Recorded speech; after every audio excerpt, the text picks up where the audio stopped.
Ready, everybody? Welcome to episode 57 of Boroughs and Burbs. This is episode 57, the Big Boston Show. And I am very pleased to welcome back after a long summer, too long, my partner, Roberto Cabrera in New York City, and our special guest, Lisa Reynes, who runs the entire greater Boston area, runs that office and all the satellite offices. And her star agents, Craig Brody, who's coming to us today from Boston. Carl Lindvall, my Nantucket expert, is coming to us from New Orleans today. And is Jesse with us? I don't think Jesse is with us. And Allison Parry is with us from Martha's Vineyard. So welcome, everybody, and it's so glad to have you. I think I'm not going to get Carl for the entire hour, so I'm going to go out of order and start with him. Great.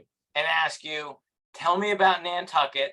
Is it as awesome and beautiful and as desirable and is the market as hot as we think it is in New York and Connecticut? So the answer is yes. It is definitely a magical place. As someone that grew up there, moved away for a bit and came back as an adult, I have to say it is by far my favorite place on earth. So I love being there. The market is definitely still hot. We are starting to see more price reductions than we have last year, which is new. Say last July, we saw about 6 price reductions. This past July, we saw 46 price reductions during the same time period. Our inventory is slowly starting to climb. We were around 67 listings at the beginning of the summer. We're now at around 155 listings. A normal inventory is probably between 300 and 400. The average sale, 3.5 million? Yeah, it's right around there. I think it's just a little lower than that, but yes, our average sale I think is around 3.3, 3.4. And anything that is brand new and well priced or reasonably priced, I'll say, whatever that word means, is having multiple bids. So still a very active market. There's not anything currently underneath $1 million unless you're part of our Covenant program, which is kind of a low income offering to residents. That's not true. I found one listing for $980,000 for a 1-bedroom house. It didn't look like it had been painted in 100 years, but I found it. I sold it. You did? Yeah, I did. So it's gone. Carl, when you say the inventory is normally at like say 300, is that pre-COVID? And do you expect that it'll ever come back to that, or is this like a new normal? Sure. So I think it was pre-COVID. I'll give you a little background. During our downturn, last economic downturn, we felt bottom at around December of 2010. At that time, we had 750 properties on the market, which was a huge glut to work through. So now that we've seen a few cycles, I find that kind of magic numbers right around 350. And if you're above that, it starts to turn into more of a buyer's market. If you're below that, it's a seller's market. That seems to be a pretty good threshold point for us. So why do you think prices are slightly sliding? Or softening? Softening. I think it's really, brokers started getting a little maybe over ambitious and sellers got a little over ambitious with their pricing. When you can only have 20 and 30% year over year for so long. So I think what we're seeing now is that some sellers some buyers, are starting to be wary of economic impacts coming forward. And they're starting to push back a little bit on the pricing. Wait a minute. When I think of Nantucket, I think of a super rich market. And I want to understand, are they really so sensitive about interest rates? Are they really so sensitive about commodity prices and the price of $1 of gas? I mean, I'm wondering whether, while the rest of us might be kind of locked into our low interest rate mortgage and reluctant to put our house on the market and sell and maybe making decisions on interest rates, I think your market behaves differently. Tell me if I'm wrong. No, I agree. We are definitely more insulated than a lot of other markets. One, on just having such a small supply of properties, and two, you're right. We have such an abundance of wealth on the island that rates don't affect people like they do other places. So I'm not talking about rates, but people will look at the stock market and they'll say, hey, I could be looking at a 20% hit this year. And maybe they looked at it speculative that the island prices will also fall and they can buy into Nantucket cheaper. So sometimes it's more of I can wait this out and maybe save myself a few $1,000,000. If I want a 4-bedroom house in Nantucket, if I come to you, say, listen, I need 4 bedrooms, I want to find a place. Yep. I need to spend between what and what, more or less? You're probably looking between, it's 2.5 is probably you're going to be your bottom, if I'm being honest, and then it's sky's the limit. But I would say you're probably between 2.5 and 5. Where the island has it's really interesting because people try to do price per square foot in a lot of areas, New York included. That algorithm really doesn't work on Nantucket, because you could have a 1,000 square foot beach shack that's worth $12 million, or you could have a 5,000 square foot beautiful home not close to the beach that's worth 5. On what type of what approximate land acreage would that be on? And I'm sure it varies, but sure. An acre. A beachfront property, you're looking at anywhere between half an acre, probably up to like 2 or 3 acres. Really not big parcels. If you're in town, minimum lot size is 5,000 square feet. So you're looking at a really tiny parcel, but you're paying to be close to town, close to the activity, and it's also a really easy area to rent. So a lot of people will kind of buy in those areas like Town and Brant Point and Cliff, because of their the easiness to rent them. I noticed that one of your most expensive on the island, $28 million, is for the Coffin House, a brick house downtown. What makes that so expensive? Are you talking about Jared Coffin House, or I'm just 19 Pleasant Street? And I'm going to share my screen and show people Go for it. Just what $28 million gets you in Nantucket right now. So this property, I actually worked on it as a kid. My father was a builder out here, and we did some renovating to this home. It's full circle moment, huh? Yeah, exactly. To see it come back. So this property is unique because you really don't have lots this size on Nantucket in town. If this was to be a traditional property, it could be carved up into 6 or 7 lots. So part of the value is the fact that you have this amount of space spread out, your privacy. You have a huge brick wall that surrounds the entire front of the property. You have a beautiful garden space, and it's really a piece of history. So, if you go up into the cupola of the house, there's actually signatures of every builder that's ever worked on the house, and that goes back way into the early 1800s. That is so cool. Very cool. All right. So, Roberto, what's your reaction to Nantucket versus the Hamptons? Because you are a Hamptons expert. You have a house in the Hamptons. And New Yorkers think of the Hamptons the way Boston and frankly, Connecticut thinks of Nantucket. I think it's just so much more vast. It's so much more vast. There's so many, and there's also a lot, there's Southampton, there's Amagansett, there's, Sag Harbor, there's Watermill. There's just so much more. It seems there that, it's isolated. So, it's like Manhattan in a sense, there's only so much. Is it a similar scene? I mean, do people go to the parties, see and be seen and hang out with fancy people, or is Nantucket just a little bit more understated? Mm-hmm. Yes? I think Nantucket's a little bit more understated. We joke that celebrities go to the Vineyard, but Fortune 500 celebrities come to Nantucket, and we really feel that part of growing up there. You could be sitting next to billionaires at a table and have no idea. And everybody goes there because no one interacts, or not interacts, but no one they don't really care who you are unless you're a nice person. So that's the community that we build on the island. And it's really, and to comment on the Hamptons about its vastness, and its kind of market to Nantucket, every time I see prices in the Hamptons starting to taper or fall, I have that as a kind of an economic indicator for me that in about 2 years, I'm going to start to feel that. It's that much of a lag. Yeah.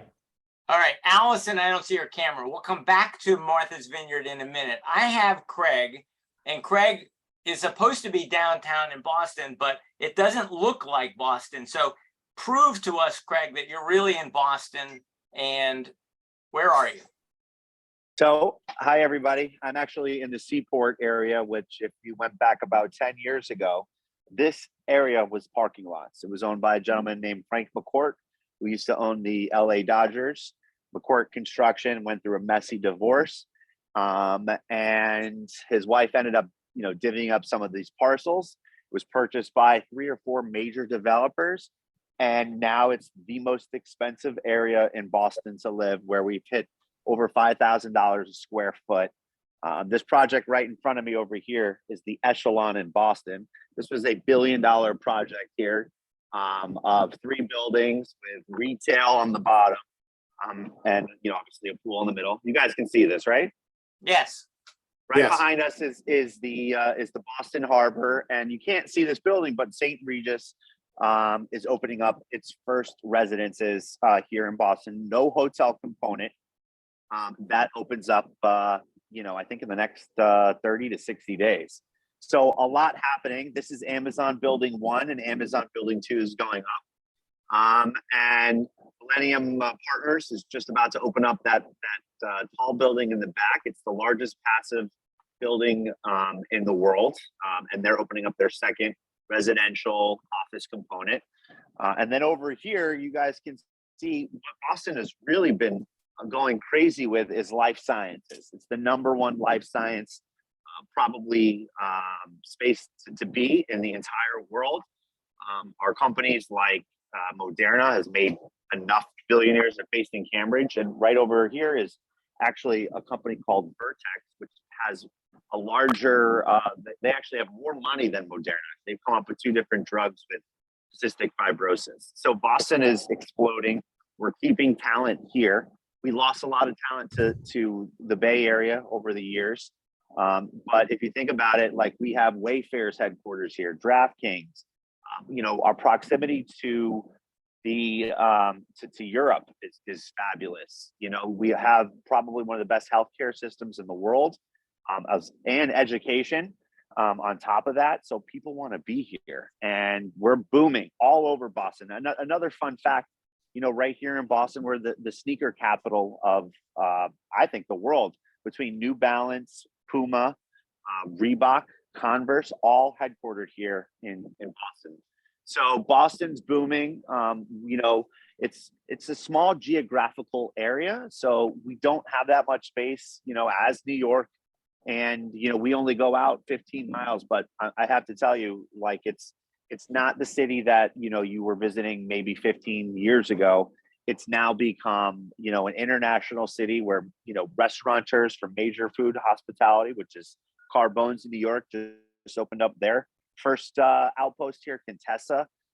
So Boston's just booming right now. And, the real estate market's great. I do business here, and I do business out in the burbs, and the burbs are doing well. We have an inventory problem, probably like the rest of the country. We're not getting as many, people into the listings like everybody else, but I would say, like, that upper echelon business, that $2 million, $2.5 million price and up, certainly slow down a little bit. But, if you go out to the burbs, I think if you're in that $1 to $2 million range, there's still competition, and you still have to pay ask or slightly above ask. But I think a little bit over. Roberto and I, New Yorkers, are thinking, why are your buildings so short? Well, yes, we have height restrictions here. We don't go like you guys and continue up, but it's changed quite a bit from what it used to be, which was, you go to different parts, like Boston's very old compared to New York, and you go to the Beacon Hill and you have history there. You go to the North End, there's history. You can't disrupt that. So we have a lot more. They don't have to build up yet, John. They have like 685,000 people. That's like cute. You see? Yes, you say that, but if you look at the population of, Greater Boston area, though, Greater Boston area is one of the fastest growing. When I say Greater Boston, I'm talking from like, little over the border in New Hampshire, all the way down, to the South Shore of Boston. I was actually surprised though that you were your 24th largest city in the country. I thought it was much larger than that. I mean, it's actually stunned. I was like, wow, it's that small. Can you tell me a little bit about the housing stock that you have? Like here in New York, a lot of people don't know, but 70% of our housing stock is rental property, which is astonishing. And of that last 30%, the 30% that's left, we have about 66% of co-ops, which you probably have like no measurable number of. And so I'm just curious, like what sort of condos do you have? Are they townhouses? Like here, townhouses vary in size, they're huge. I think a lot of them, they're like the Federalist type, like federal houses, like in Baltimore and in somewhere in Tribeca, they're smaller. Yes. So that's a great question, right? Like it was never a full service kind of, vertical city for a long time, but, downtown, we've really come full circle. So we have, like I showed you, the Echelon building here in the Seaport is like 300 plus units condos. If you're in Beacon Hill, you're going to be in brownstones and small little, single families or small 3-4 unit, buildings. Same with the Back Bay, but we have Raffles with a condo component now. The first Raffles in the United States opening up in the Back Bay. You have Millennium Towers. Millennium Partners is opening another probably 150 plus condos. We have, that's actually called Winthrop Center. Then we have St. Regis, another brand, Four Seasons, One Dalton, it's another. So we're becoming a little bit more like New York with that, but our, a lot of the key areas, the North End, the South End, those are, brownstones. Those have that, like, Charlestown, you can get single families up to, $15, $20 million over there. Depending on where you are. For how big? How big? So if you're getting a big single family like Lewisburg Square, where John Kerry lives, I think one of those sold for like 14, 15 million. It was probably 8 to 10,000 square feet.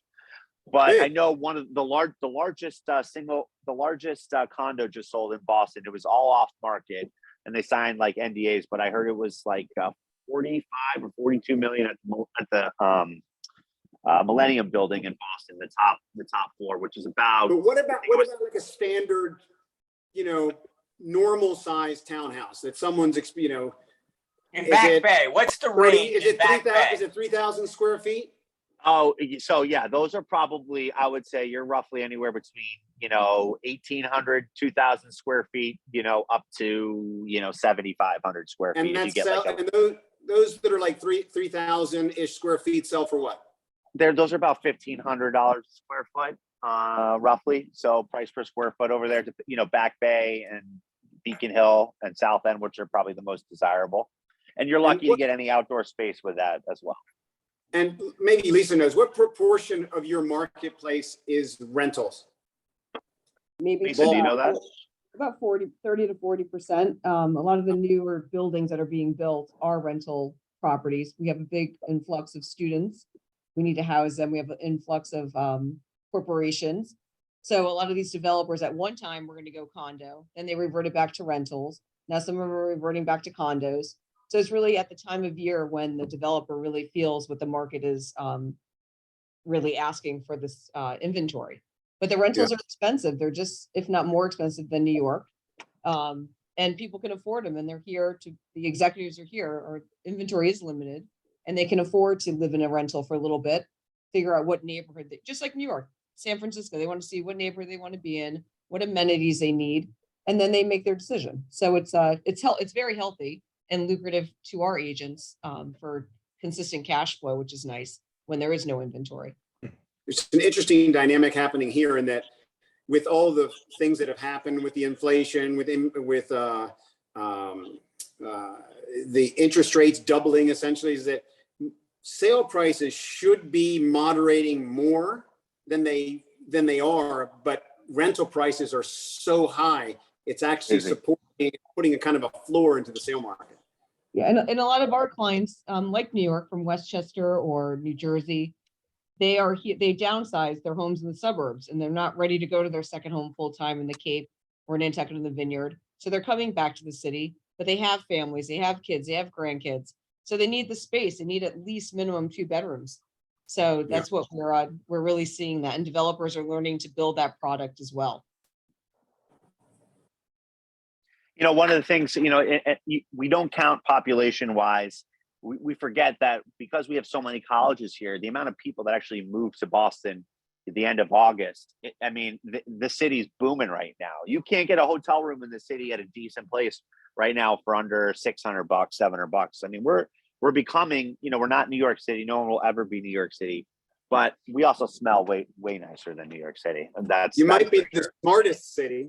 We because could be all one of the smartest. Yeah, but the city's jamming and it's booming right now, and it's just like energy here, which was never, Boston was never a city full of energy like New York. You know, you get that energy, that whip, and you have it. Boston's finally getting to that place now, which is nice to see. All right, I want Allison, you got to unmute yourself, and same thing with Johnny. I do want to hear about, oh, there you are, Johnny. Johnny. Hello. I How's love it your going? new listing, but I love that you are there with the top down, with the sunglasses. You look like your listing. I love that. You I'm are actually the driving brand. I'm driving to a broker open. I'm pretty late, so I'm that's why. going to share the screen while you're on the screen. Everybody can now see the grotto. They can see the tennis court. They can see the bowling alley. They see the arcade. They see the 20-car garage at your $23 million listing in Leverett, Mass. Yep. All It's those actually- amenities. Does it actually- matter? Are people buying amenities now? Well, it's funny. I had 2 calls today. One was from a boutique hotel developer, and the other was from a country club. So I was curious who your buyer was going to be. I was like, it's got to be like almost an institution. yeah, I mean, it could be a college around there, could be a hotel, could be a country club, could be I've had also calls from 2 very wealthy people overseas, but it's a process. These things don't happen overnight. So we're screening everyone and seeing who's going to come visit, and hopefully we can get it sold soon. It's not even on the market yet. So that's the amount of press it got because of DE is great. So that's amazing. Don't give up hope. I just put on the second most expensive property in New Canaan, and after 6 weeks of really nothing happening, and I was starting to get discouraged. My seller's starting to get discouraged. They've already made the move to Palm Beach, right? They're done. They don't want to maintain a second house. Boom. 2 bidders show up, bid it back up, $900,000, compete, and sign the contracts in the same day. So That's amazing. it can happen. It can happen. Yeah, so I know. hope that my underbidder heads on up to Leverett, Massachusetts, and checks out your killer listing. I will tell you, sorry, Carl, but one of the bidders just sold his house in Nantucket for $8.5 million. You probably know who that is because there might only be one of those. Maybe there's a lot of those, but he just sold it for 8.5, or went under contract for 8.5. And he's like, what am I going to do with my Nantucket money? Boom. You look at Connecticut. Why did my Connecticut seller want to sell? Got a good deal 18 months ago in Palm Beach and thought, you know what? I'm going to make Palm Beach. I can do this full time. So it's Not a good interesting deal that in the Palm same Beach. group is moving from Hamptons, Nantucket, Connecticut, Palm Beach, and they all have an apartment in the city, right, Roberto? Yeah, but I think it's funny you saying he got a good deal in Palm Beach. That's not something you hear. He did. I think he bought for 6 and somebody's offered him 10 already. And he said, wow, all right. So yeah, I mean, Palm Beach, let's just talk about Palm Beach because they're not here, right? So let's talk about them. Palm Beach is on everybody's radar as one of those places that might be overheated, and, you know, Florida generally overheated. I don't hear that about New York, and I don't hear that about Connecticut, and I don't hear that about Nantucket, Martha's Vineyard, and Boston. do any of you hear that these prices cannot be sustained by the job market, by the income levels? Is the Northeast are any of these markets overheated? And Nantucket might be, with these crazy prices and the Hamptons, crazy prices, accused of being overheated. But those are two very small and very special markets. Yeah, we're generally accused of it at times, but Nantucket has an entity called the land bank, and 2% of purchase price paid for by the buyer goes into a general fund, and land bank buys up property for either public or general or conservation purposes. So the island is now over 51% in conservation. So with that kind of supply already dried up from an already small island, it really helps insulate our market. Allison, tell me about Martha's Vineyard. Are you in the same sentence with Nantucket? Is it behaving the same way? I think that the Vineyard is similar in a lot of ways to Nantucket and mimics the similar market. I think that Nantucket is a little bit more protected with just a hyper uber wealthy, much like Palm Beach. I think that the price, the entry point, Nantucket being well over $1 million, $2 million entry point or so, you can still get a couple little, like dogs under $1 million here on the Vineyard. So, the price per square foot, obviously Carl said you can't really compare quite like the city, but I do like to take a look at where we're at with price per square foot, just to kind of keep an eye on, where it's trending year over year, especially with regard to new development. So, if you're looking at the Cape, it's more about like $450 a square foot. Martha's Vineyard is about like $950 a square foot on average. And then when you're getting into Nantucket, it's about $1350 a square foot on average, entry level, just to get into the market. So that's kind of what you're looking at in each one of those areas. Obviously, there's anomalies with tiny cottages, waterfront, water view. Those are, going to drive the price up naturally. But you have a command for the numbers.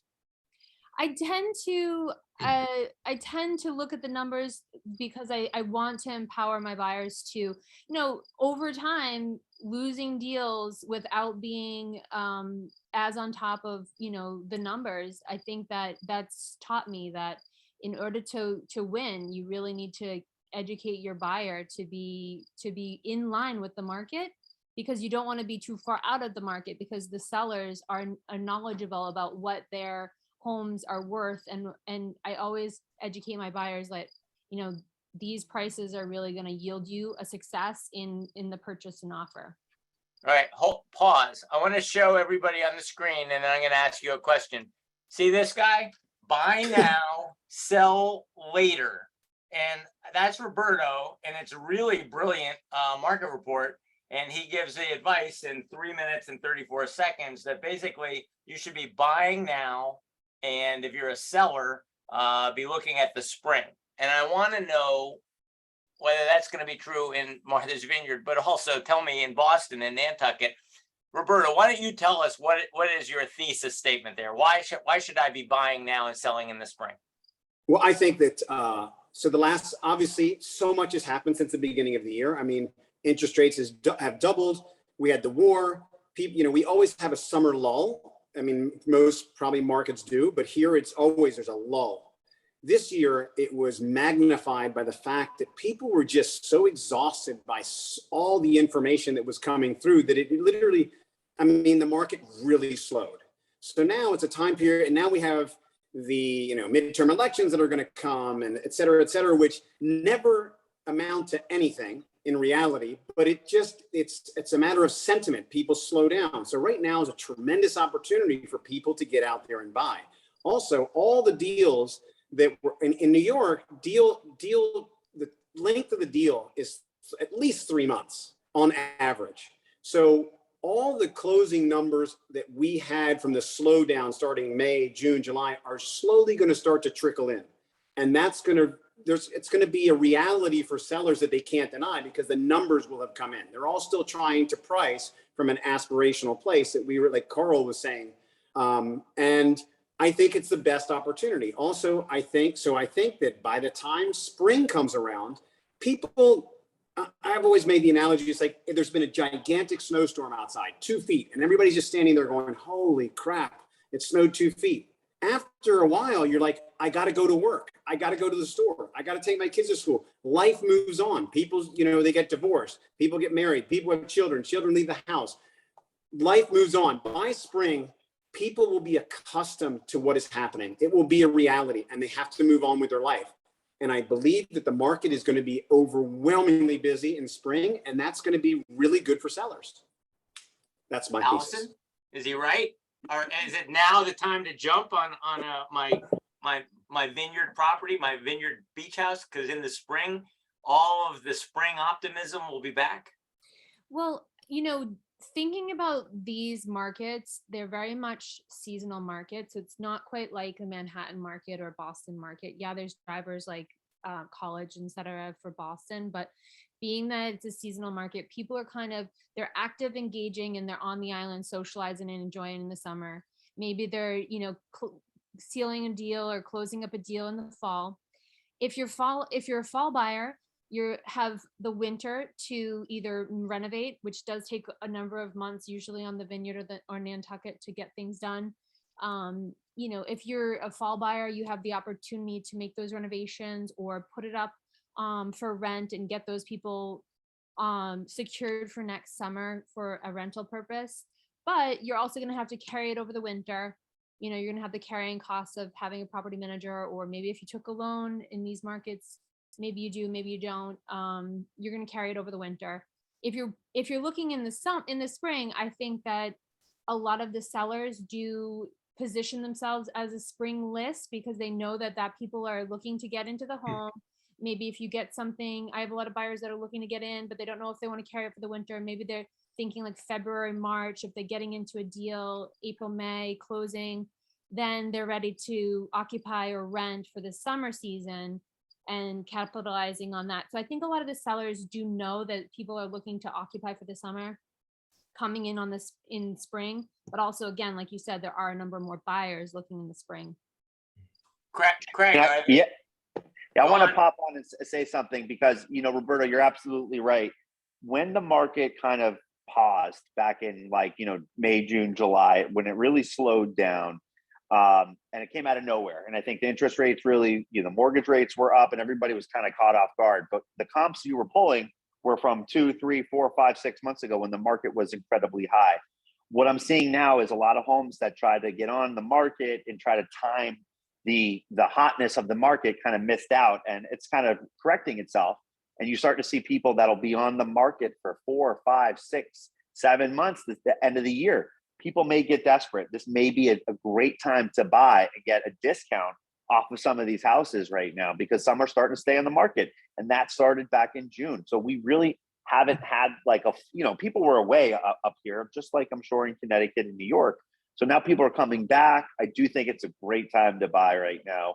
I think you have leverage as a buyer for sure. I have a theory about Roberto's golden handcuffs. He says a lot of people are tied into their 3% and 2% mortgages, and they are reluctant to sell. And I asked a bunch of my peers this morning, and they said, yeah, I really don't want to sell. I don't want to sell my house with my 3% mortgage, downsize into something with an 8% mortgage pretty soon.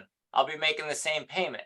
So a lot of them are like, well, what am I going to do? I'm moving on. I'm moving to Florida or wherever my job takes me. A lot of them are holding on to their house, which is part of why we have low inventory. And I think that they're going to test, many of them are going to test the rental market. I think my sister, when she gets down to Florida, is going to rent, not buy, because of those prices and the lack of inventory. And I think she might rent her Connecticut house. And a lot of these people have said to me, I think I might try and rent for a couple of years because the rental prices are so out of control right now, and there's no rentals to be had. Are you seeing this in Boston and in Nantucket and the Vineyard? I mean, are we seeing basically a tendency for people to stick with those mortgages, low mortgages, and go into the rental market instead, hold the property? I haven't seen that per se. I get where you're coming from, and it does make sense. But I do think one thing that really amazed me, and I'm sure it's amazed a lot of the agents on here, is the amount of cash buyers at all price points that that I've seen over the last, 12 to 18 months. And I cannot believe how many buyers are cash out there. And again, if you're buying cash, and even if you're spending 700, 800,000, that's where you have even more leverage as a buyer. But sure, I mean, yeah, if the rates and the Fed's supposed to take another rate hike, I think in the coming days or so. So I would expect that, that might be a good opportunity. The rental market here is insane. And I think that's part of the problem. But I do think over time, I do think Boston's always going to be one of the safest places to park, to put money, to invest. There's always a strong rental market here. And again, geographically, we're so small. So, there's not that much space. But interest rates are affecting things way more out in the burbs, 25, 35 miles outside of Boston, for sure. A lot of people are going to be on hold out there, for sure. Carl? Yeah, I mean, Nantucket has historically followed the S&P 500 really close. If you look at the Nantucket real estate market and you look at the S&P 500, our lines are almost identical. We also have a very low carrying cost in terms of taxes. Right now, we're a little over 3,500 per million of assessed. So, to buy a $5 million piece of land and pay 18 grand in taxes a year feels pretty good for someone of that caliber. So a lot of our hedge fund guys have been buying up property on Nantucket because they know they can just sit on it for a while. How about the foreign market? It occurs to me that if they're watching a strong dollar get stronger, and you just told me that Nantucket's a blue chip stock, not yet paying a dividend, but give it time, then are you seeing foreigners park their money in Nantucket and the Vineyard?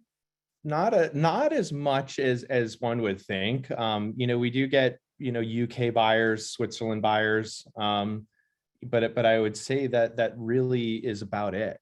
I don't really see other nationalities from abroad coming over. How about you, Roberto? Are they back in New York? No, Boston, I mean, there are people that are interested, but it's definitely, they're looking at it through a different lens because the exchange is completely changed, and that's a barrier. I'm curious about, do you guys first? I'm curious what your tax structure is like for property on a purchase. How much you pay in taxes? What do you pay annually? And also, just curious about, do you guys see any policy challenges coming? We had a tremendous amount of stuff happen to us between 2015 and 2019. From the rental laws to all kinds of different things. It's really affected our market in an adverse way. Do you guys have that? Is your new mayor, Michelle Wu, is she a friend of real estate or not? Yes and no. She's a friend of real estate and development, but not big development, not new dev. Our taxes with the traditional condos are about $10 and I think 38 cents per square foot.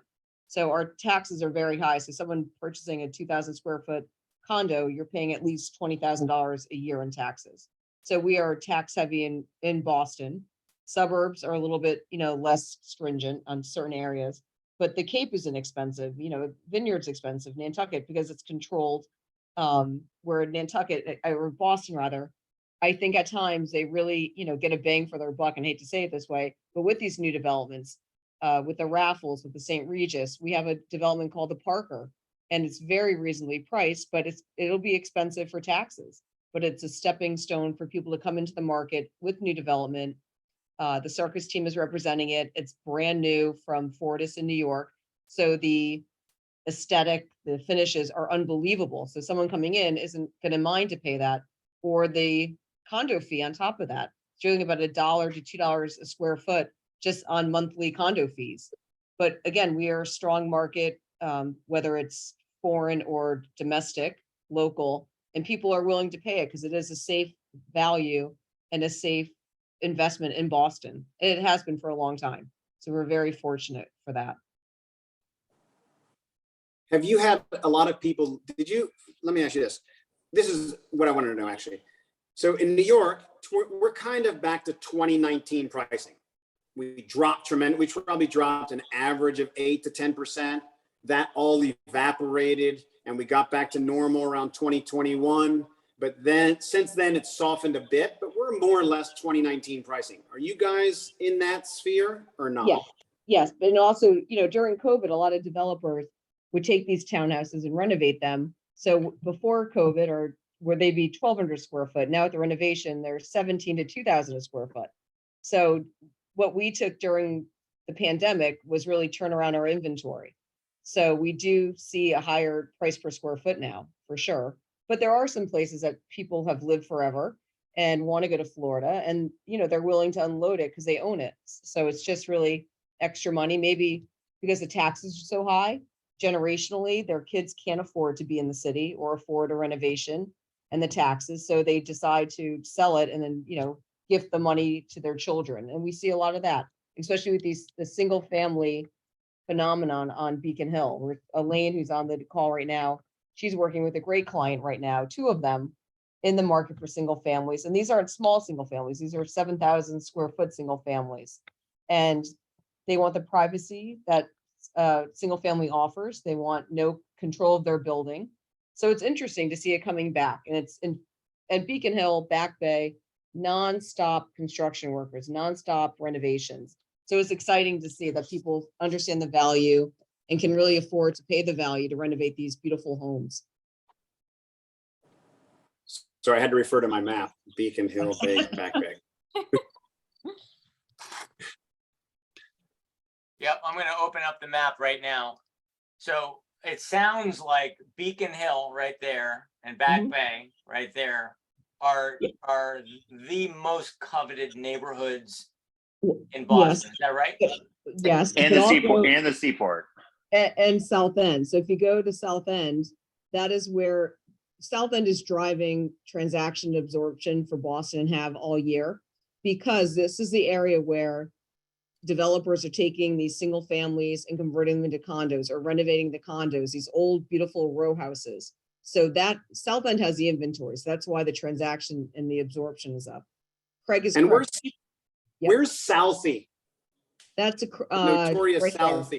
Right there. And South Boston is, again, they're the third highest in transactions. On the other Yeah. side of the tracks, quote Yep. unquote, like on the Yep. other side of the highway. That's It's like a actually big- right next. It's actually right Next to next the to the seaport now. Yeah. Yeah. So it's not so cheap. It's Southie. It's No, not it's not. Southie with Whitey Bulger anymore. No, Right. Southie's nice. For the people who live in South Boston, again, you have the developers there making new inventory, desirable inventory. That person perhaps right now can't afford the seaport. So they're living in Southie and then moving eventually to the seaport, but it's beautiful, big store, just really cool. It's like Hoboken. So it's changed from what one would perceive it as what you would Yes. read like in the 80s, et cetera. Yeah, 100%. And the seaport in the 80s and the 90s was all parking lots. Now it's this metropolis. And Craig was right earlier. It's desirable. It's on the water. It's new. They're It's destinations sparkly. now. Yeah, it's a these places. destination if you want to be in the seaport. So And- what's up and coming and affordable? Fenway? Can I still get a deal in Fenway? Yeah, but Fenway's developed. There's only like Not one piece really. there's one piece of dirt left. That's it. There's no dirt in Boston. Their developers are building above the expressway, and developers are building. There's one parcel on the waterfront, which actually Element has the exclusive to. So we'll be building a development there, two of them actually, one over garage and then another parcel. So luckily for DE, we have these two developments, but it's the only dirt left in the city. It's amazing. Will anybody visit that height restriction? Yes. Well, so Millennium Tower right now is the tallest building. So that's like, I think 632 feet. Don't quote me on that. Then one Dalton. So we do get height, but down in the waterfront, you can't. Seaport, you cannot because of the airport too. You're right with Logan. So you can't have a. And you know, where is Logan? If you're at the seaport, it's direct. You can like, if you had a good arm like Tom So- Brady, you could hit it. Yeah, you can see it right there. So one of the best Water. things about Boston comparatively to New York is that it takes about 7 to 10 minutes to get from the airport to downtown Boston And it's an With traffic. international air, and it's international. with traffic. Yeah, and it's international, and you can take a water taxi there. It's unbelievable. That's a big difference from here. Yeah, absolutely. And all positive. So So do where can I people- get a deal? Fenway's already gone. So what's No, the you're next gonna, deal? you gotta go, in my opinion, and it's not even a deal anymore in the city. You gotta go to East Boston, which is kind of going through a whole big change in itself. Otherwise, really right now, what I think is the hottest area is right near the casino, and that's Everett area. And they're cleaning it up. One of the largest developers, the Davis companies here that built the Omni Hotel, they're building it. They just won the bid from the city of Everett to redo where like all these gas tanks that Exxon Mobil I cleaned it can't up. even find it. Where is it? Go back, go, So- zoom out, John. It's next to East, keep zooming out where East Boston is, Chelsea. Keep zooming out, it's around that vicinity over here. Yeah, Everett. so Yeah, we Everett, have that's Everett. where the Encore casino is, and we have a full Las Vegas style casino here in Boston, which is about a 7-minute Uber ride from downtown, with restaurants and it looks like you're in Vegas at the Wynn Hotel or the Encore. Is the perception of that though, like, geez, you live in Everett, that's like being in Queens, or something like that? Is it? No, I mean, yes, it was like that. But now it's kind of changing because people want to be there. But yeah, I mean, it was sort of like that before, but so was Somerville, which was another area where my family's like alcohol production company was for many years. They used to call it Slummerville. And now you're talking, you can't get into new construction there. 3-bed, 2-bath townhouses, like 1-2, 1-3 now. What about Cambridge? That's Cambridge is hot. It's hot. Then there's in like Kendall Square, there's just no inventory. It's insane. And then this Chelsea, East Boston, the views from East Boston to the city are unbelievable. So they have huge developments over there now. Before the seaport got developed, what would be the top 2 or 3 most expensive clusters of places to live? Back Bay and then downtown due to the Millennium Tower and at one time the Ritz when they developed their towers. But Back Bay's always been consistent with higher priced. And One Dalton Four Seasons just exploded it. But we have the Mandarin there with residents, another Four Seasons with residents, the Heritage, La Jardin. So these really beautiful, the Ritz Hotel was residents next door, the Clarendon House. So Back Bay has always been consistently high value. But the seaport's mega numbers now. Raffles, I mean, it's amazing what the price they're going to get for Raffles. It's unbelievable. Somerville, huh? That's the last deal. So when you tell your kids where they're going to be able to get their, I don't know, an entry level home. No, not anymore in Somerville. I say Everett, right? Everett now. You have to go to Leverett, where Johnny's house is. That's where you or Chelsea, Massachusetts. I think Chelsea is another area that has an opportunity to really be cool. You're talking within 2.5-3 miles of downtown Boston. It certainly has a ton of opportunity over there. HYM Developers is doing so our old Suffolk Downs, we had a big racetrack up there, is going through, they got rid of the horse racing and dog racing they had, and now it's going through a major development by HYM, and they're doing it's going to be a whole new city over there. It's like this whole dog park up it's up near Revere. Zoom over to the left. There you go, Revere Beach. See Suffolk Downs where all that greenery is? Yes, that's a whole new development now. Yep. Can we talk about lifestyle for a second? Like in New York, it's starting to be, especially with COVID, there was always this sense of like, you live in New York and everybody loves it, but you need to get out. So you try to find a place, whether it's in the Hamptons or up in the Hudson Valley or wherever it is, just a different place to just kind of go and check out. Now there, it seems, and also like for the beach, you would go, I guess, to the Jersey Shore, you would go to the Hamptons or whatever. What's the beach destination there? Is it primarily the Cape, or is it that I saw there was a Revere Beach there? Is like, what do people do and where do they go? And now, just because of COVID, just one more point is that because people spent so much time and their second homes really became almost primary homes, in New York, there's almost this sense of, also because of hybrid working, is that you have a co-primary residence. You kind of live in both places. Of course, for taxes you choose, but you're spending time, so much time in two different places. Is there any of that type of feel or in Boston? Definitely the go-to destination is the Cape, but also the North Shore. So where Gloucester, way up, that's another Okay. great place. But yes, you see that. And someone can take a day trip up there. You don't have to spend the night at these places, but they do have beautiful inns, beautiful hotels. So that's like a quick little getaway. And then we can always go to Newport, Rhode Island. So Boston really has, the lifestyle in Boston is very active. Beautiful, the Charles River, everyone's running around, you go to the colleges and go on the tracks. All these buildings, even rental buildings, have beautiful gyms. But when you really kind of want to get away for a little bit, you do go to the Cape, you go to the North Shore, or you go to Newport. So and they're all drivable distance. And if you really want to be adventurous, you would go to the Berkshires, Lenox, where Johnny's listing is, way up north. And that's a 2 to 3 hour production, but you're on a whole different planet when you go there. So yeah. Boston's super excited. It's like Connecticut, where you can jet over to New York, or you can go to Block Island, or you can go to Mystic. So it's kind of the same vibe that we get when you're in Connecticut, and how easy it is to get a quick little getaway and feel like you're not where you live. Yeah, and don't forget Maine. Go up to Kennebunkport, Maine. Yep. Yeah, Maine is awesome. Maine, a lot of people go Vermont, up New there in summer. Hampshire.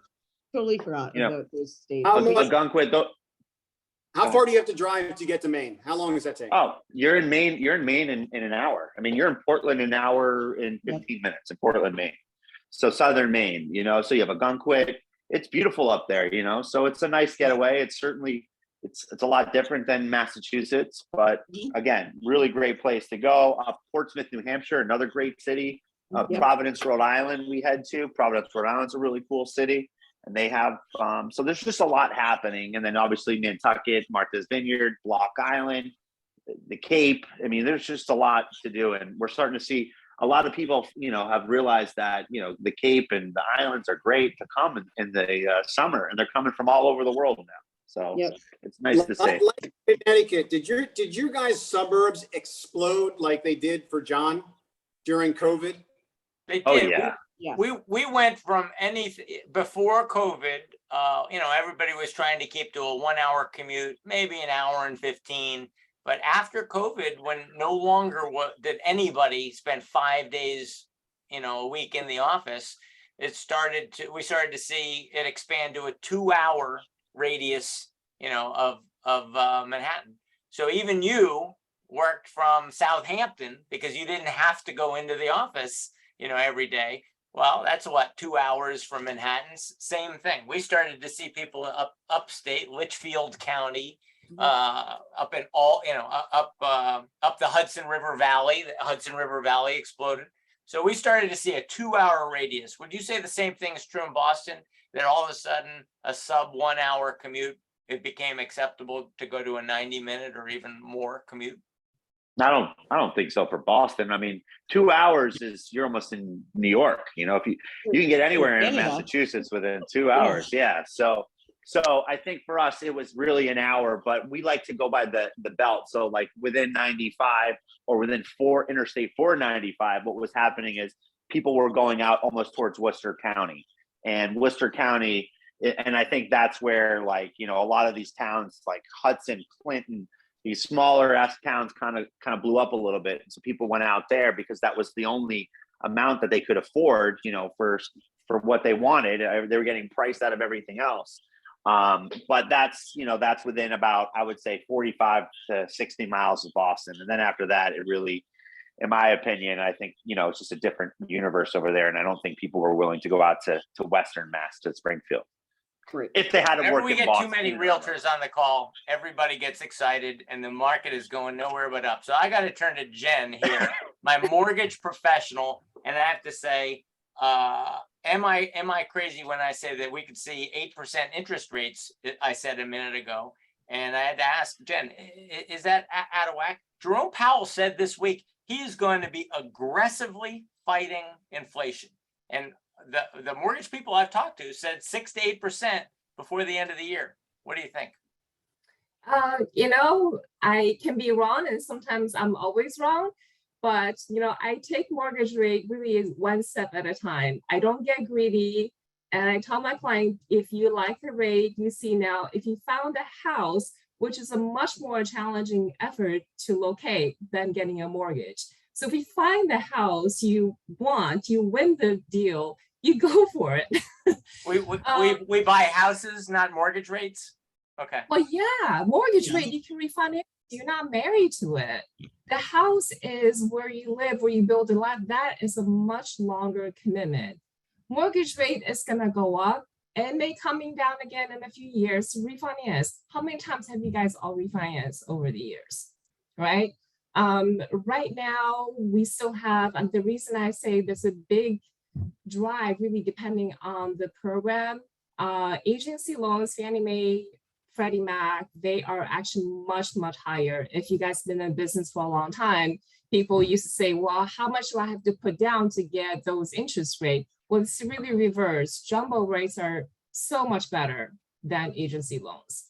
And we're looking at in the fours still for jumbo loans versus, agency loans, probably depending on what you're buying, 6% or greater than 6%. So it really varies tremendously. I want to show you the demand over the last several months on mortgages. Demand going way down. That worries me. That's where this is coming from. I'm also looking at the inflation chart. I don't know if you can see that, but that's the energy, food, goods, and services. And Jerome Powell is focused particularly on inflation in the service sector right now. And so therefore, I think we have to be, say it's a very good possibility that we're going to start to see interest rates above 6 and maybe as high as 8. It's going to affect all of our markets. I think going back to what we said earlier, the high-end market is going to be really insulated because one, they're getting the advantage of the jumbo market is now subject to agency loan guidelines and pricing. And two, they are just more resilient. People that are pulling back now in the agency market at the conforming loan level, because they can't afford it. And when the rate goes up 0.5%, all of a sudden they don't qualify for the originally targeted price anymore. So they have to regroup and maybe wait. All depending where you are. You're seeing that, Roberto, Allison? You're starting to see people show up with plenty of cash. They've got lots of cash. And they love it because it takes a lot of people out of the marketplace, and they're, cash is king. But we're seeing people going with cash and then going for mortgages at the last minute. That was happening. We saw a lot of that just when the mortgage rates were really low, because they were just like, I'll pay 2.5% because I'm going to make 10% on my money, so. Exactly. So we're seeing a lot of that. Yeah, in the island markets, I would say that we are, like what Jen said, very well protected. Being that the average price is $2, $3, $4 million, you're seeing more cash at that price point naturally. And when I'm talking to my buyers, some of them are like, well, are the prices going to come down? Well, they might come down, but what we do see in these markets, and specifically the Nantucket and Martha's Vineyard market, is that it's an emotional secondary home market. So it doesn't behave quite like the primary market does, where primary market, you're driven by need. Secondary market, you're driven by wants and needs, wants and emotions, and maybe a family lineage or generational property or just good times and summer fun. So, when I'm talking to people, they're saying, if they're more money focused, maybe they're thinking, well, if I hold off and I can get in 6, 9, 12, 18 months, well, I'm saying to them, generally what we'll see over time is a very slow, reconvenience to what maybe pricing appreciation had happened, because people are very emotional to these properties and they're holding on. And then what I also will say to them is that, if you're thinking about your investment portfolio as a whole, if you're putting your money in the bank or if you're putting your money in the stock market, You're not returning in the bank. It's volatile in the stock market. If you're putting your money into Martha's Vineyard or Nantucket, specifically real estate, it's a limited resource. It's generally always appreciating over the long term. So it's a very strong, slow return on your money, but very, very strong over time. We're seeing, comparatively 2020 to 2018 or 2016 listings, a doubling in pricing. So where else can you make a double on your money over the course of 7 to 10, 15 years, which is, kind of an average hold for the secondary home market? I think you're right. I think I think the best line right there was want versus need. And this, and a lot of these houses, are want. And we have a different psychology around want versus need. I think this was great. How would you each like to conclude? What have we learned in the last hour about the Boston market? Who wants to go first? What? Send your kids here for school. They'll never leave and you can come visit. I think I learned that it's not overheated. I think that I learned about a diversity of properties. I mean, ranging from Nantucket and the Vineyard and the Cape to each of the interesting markets around Boston. Some of them, like South End and Back Bay, have been very strong for a long time. But you guys are building as fast as you can, and some of these exciting neighborhoods like Everett are coming up. And I also heard, what's driving that, the life sciences industry in particular. While New York is driven a great deal by finance, and when Florida introduces, a great tax advantage, that affects New York profoundly. And I did not hear that happening with Boston, which was interesting to me. What I didn't hear was as interesting as what I did. Roberto, what did you learn? I think that Boston is on a really good track of expanding its overall appeal to a lot of people from all over the country and different parts of the world. So I think it's a great thing. I as a New Yorker, I said this in my promo, I get so sick of people saying, it's a great place to visit, but I never want to live there. And at the same time, I'm like, don't live here, go, So I think Boston has a little bit more appeal for me.